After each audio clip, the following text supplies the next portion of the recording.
Hey, welcome back to the Team Impact Gala. Tony Masserati. I have a couple of special guests here who have an amazing story to tell. So this is Anthony and Cal. And Cal, you were paired with the football team in Maryland. Anthony was one of the punters, I was one of the punters. Well, I was going to say, I don't know how many punters they had on the team. Maybe you were the only punter. But in any case, just tell me about, first of all, can you tell us how old you are? I'm 12. 12 years old. And how did you get involved with Team Impact? And are you comfortable sharing with us what your challenge was before you got paired with Team Impact in Maryland? Yeah, I was diagnosed with juvenile dermatomyositis. It's an autoimmune disease, and I was paired with Team Impact, I think, a year or two after I was diagnosed. Yep. And what has the experience meant to you? It's meant a lot because, I have people by my side, and it's cool to, have people supporting me through my challenges. I'm sure you felt like you were part of the team. Yeah. And you developed a pretty good relationship here with Anthony, I gather, right? I like the name, by the way.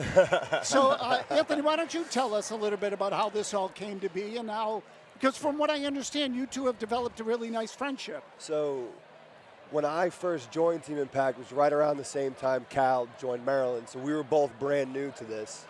So we've both been growing together. As much as we've grown with the Team Impact, we've grown with one another. And when I transferred, we still keep in touch. He's a big texter. He always likes to keep me updated about what's going on in his life, school, baseball, and that sort of thing.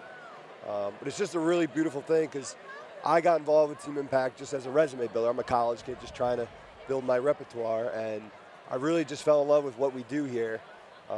On the outside, it's kind of student athletes helping kids. But in reality, it's kids helping student athletes because what they go through on a daily basis is nothing compared. Like, ours is chump change. We wake up, we work out, we eat, we play our sport. Like, we signed up to be there. They didn't sign up for their challenge. And so they've really kind of taught us to love what we do, enjoy what we do every day, and kind of just being present in the moment.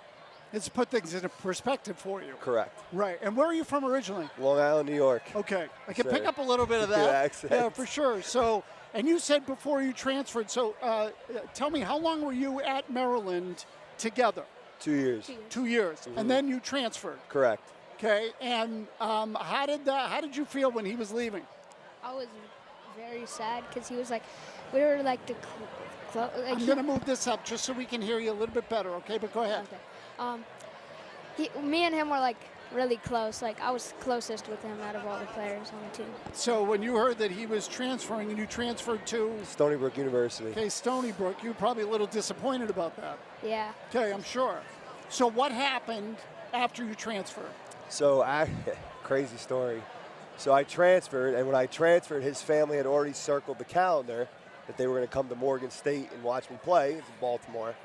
But in July 26th, I was diagnosed with Burkitt lymphoma, cancer, and he was the only person I didn't want to tell. I had no problem telling everybody else, but I'm supposed to be his safety net, and now I have to call him and tell him. So I called his mom and shared the news with her and just said, can you please share this with Cal before it's all over social media?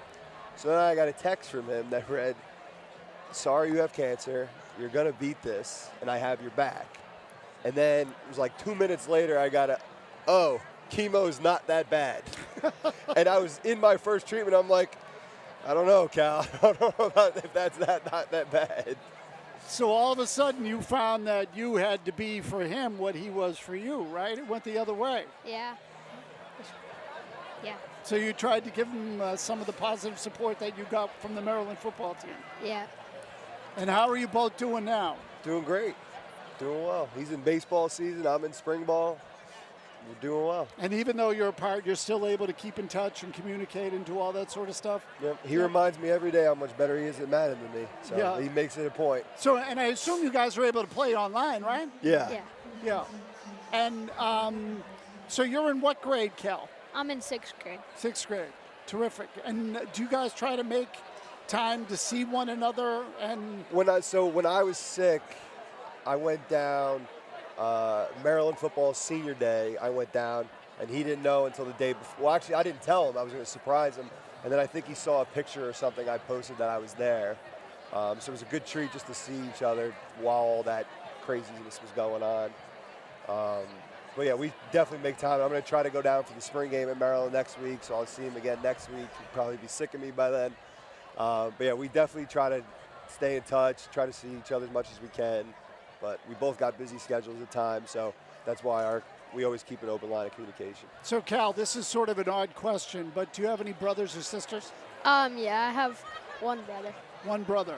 And what about you? I have a twin sister. Twin sister. Yeah. So you must feel in some ways, like I wondered, he's almost like a younger brother for you. Without a doubt. Yeah. And I've taken both of him and his brother Nolan, and both like younger brothers to me, and it's crazy watching them grow up. And his brother's going to 10th grade, 11th grade. He's going to be a junior. He's going to be a junior in high school. He's going to be a teenager soon. It's just, and when I met them, they were both quiet and shy kids, and now they won't shut up. So look, there's a funny story that my father-in-law once told me, since you mentioned that when you're a parent, you teach your children the first year of their life to walk and talk. Yeah, and then that's it. No, and then the rest of their life, you tell them to sit down and be quiet. So that's sort of the running gag. But anyway, listen, thanks to you both for joining us. Thank you, Tony. Okay, you guys have had you both have had an amazing story. Thank It you. sounds like a great relationship. I hope you're able to carry it for a lot of years. Forever. Okay, best of luck to you. Thanks, Tony. Hang in there, bud, okay? Yes, sir.